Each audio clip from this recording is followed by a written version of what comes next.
안녕하세요. 예수비전 선교회 안현 목사입니다. 학교 다닐 때 보면은요, 그 일진이라는 친구들 있잖아요. 그 약한 애들 괴롭히는 그런 애들. 근데 싸움을 서서 잘하지 못한다 치더라도 죽을 각오로 덤벼드는 애들은 나중에 보면 잘 안 건드려요. 그런데 괴롭혀도 또 이런저런 압박을 가해도 끽소리 못하고 가만히 있잖아요. 그러면 계속 괴롭힘의 대상이 됩니다.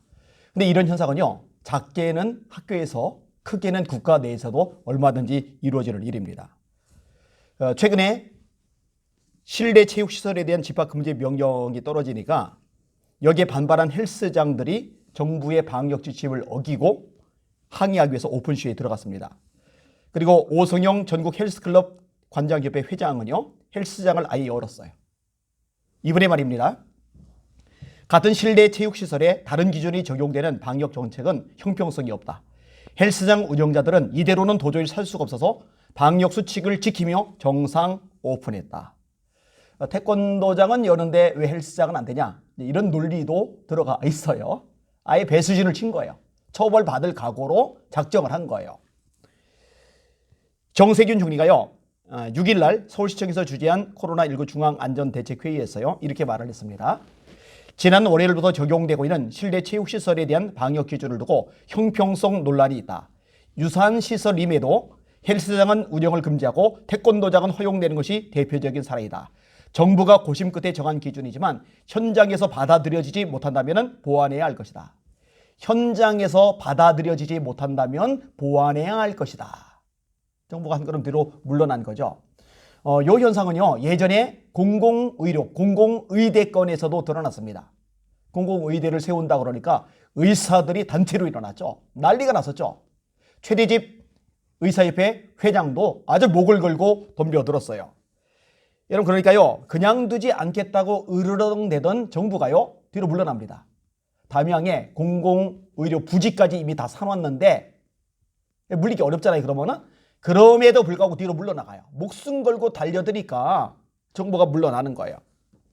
제가 정말 의아한 마음이 드는 거예요. 헬스클럽 운영 중단, 생계가 걸린 문제죠. 정말 중요한 문제죠. 목숨 걸고 덤벼드는 거예요. 일어나는 거예요. 의사협회도 마찬가지죠. 본인들의 생계가 걸린 일이죠. 목숨 걸고 일어나는 거예요. 들고 일어나는 거예요. 그러면 교회에 있어서 예배는 생계만 못한 건가? 아니잖아요. 교회에 있어서 예배는 생계보다 더 중요하잖아요. 목숨보다 더 중요하잖아요. 우리의 전 존재, 전 가치를 쏟아 부어야 될 만큼 굉장히 중요한 요소잖아요. 근데 왜 그것을 지키기 위해서 들고 일어나지 못하는 걸까? 처음에 정세균 총리가 담화문을 발표를 했을 때 저는 그때요, 야, 이제 교회가 들고 일어나겠구나. 교계 지도자들이 들고 일어나겠구나. 우리 방역 지침 따를 거다. 소독 잘하겠다. 거리두기 잘하겠다. 그 외에 여러 조치들 열심히 협조하겠다. 그러나 예배는 함부로 건들지 말아라. 만약에 예배를 건들면 우리 가만히 있지 않는다. 한국계 전체가 들고 일어날 거다. 이렇게 했더라면요, 문재인 정부가 지금처럼 교회 탄압 못합니다. 지금처럼 예배 집합는 거 못합니다. 근데 그때 꼬리를 확 내려버려요. 제가요, 두고 그때 일을 속상해요. 타이밍을 놓쳐버린 거죠. 또 작년에 문재인 대통령 만났을 때도 마찬가지예요. 종교가 마음의 평화는 줄지 모르지만 이 감염병에는 도움이 안 된다는 말을 하잖아요. 교계 지도자들 불러다 놓고 종교의 영역이 아니라 의학과 과학의 영역이다. 대놓고 그런 말 하잖아요. 완전 무시하는 거잖아요. 그럼 거기서 한마디 했어야죠. 지렁이도 밟으면 꿈틀한다는데. 근데 조용하게 있다가 나와요. 이번에요, 또다시 정세균 총리를 만났더라고요. 한교총 공동회장이신 소광석 총회장님, 예장 합동 총회장님이시죠. 이철 감독회장님, 감리교단, 신종호 총회장님, 예장통합, 신병식 목사님, 한교총 사무총장. 정부 측 인사로는 정세균 국무총리, 그 다음에 장상훈 국무조정실 사회조정실장이 참석을 했어요. 한교총 이 목사님들이, 리더분들이 무슨 말씀을 하셨을까? 수도권 외 지역 거리두기 2단계 상태에서 종교시설만 2.5단계 적용은 무리한 일이다. 말씀 잘하셨어요. 농어촌 군 단위에서는 확진자가 한 명도 없는 것들로 이런데 일률적으로 비대면 예배만 고수하는 것은 무리하다. 요 얘기도 잘하셨어요. 비대면 예배 시간이 길어지면 2단계 지역에서 2.5단계를 적용해 대면 예배를 금지한 것에 반발이 많다. 좋아요. 여기까지 좋아요. 근데요, 그 다음의 내용이 제 속을 또 완전히 뒤집어 버렸어요. 어떤 얘기가 나왔는지 아세요? 한교총 목사님들이, 리더분들이 제안한 거예요. 2.5단계 좌석 기준을 비대면 예배 대신에 200석 미만은 20명, 200석 이상은 10%로 완화해야 된다. 무슨 말이에요? 좌석수가 200명이 안 되면 20명이 예배 드리도록 허용해주고, 좌석수가 200석을 넘어가면 10%, 예를 들어 1000석이면 100명, 5000석이면 500명, 2000석이면 200명, 10% 예배 드릴 수 있도록 해달라.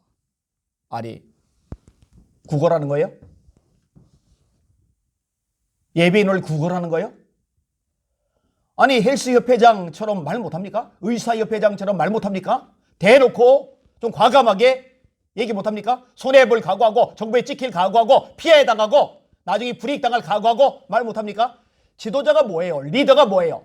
긴박한 순간일 때 자기가 목숨을 거는 게 지도자죠. 긴박한 순간일 때 자기가 손해보고 뒤집어 쓰고 희생하더라도 전체를 살리기 위해서 대가를 지불하는 게 지도자죠. 막 얼굴이 막 뜨뜻해져요. 너무 속상해요. 그리고 제 얼굴을 더 뜨뜻하게 한 게 하나가 더 있는데, 이 한교총 목사님들이 문의한 겁니다. 재난지원금의 상가 임대교회를 포함할 수 있는지에 대해서. 상가 임대교회에 교단과 교회들이 적극 지원하고 있으나 역부족이고, 소상공인 지원과 함께 배려가 필요하며 상가 임대교회들도 소상공인들과 같은 지원을 받을 수 있도록 지자체에 권고해달라. 지금 상황에서 이런 얘기 끄집어내는 거 정말 창피하지 않습니까? 이럴 때 힘 있는 교회가, 큰 교회가 자기 살 찢어서라도 작은 길을 돕고 힘 실어주고 협력해주면 한국교회 전체가 공동체성을 회복하는 좋은 찬스가 될 거예요. 아니, 그걸 왜 정부에다가 소상공인 도와주듯이 상가교회 목회자들도 도와달라고, 상가교회도 도와달라고 왜 정부에 그런 걸 구걸하냐고요.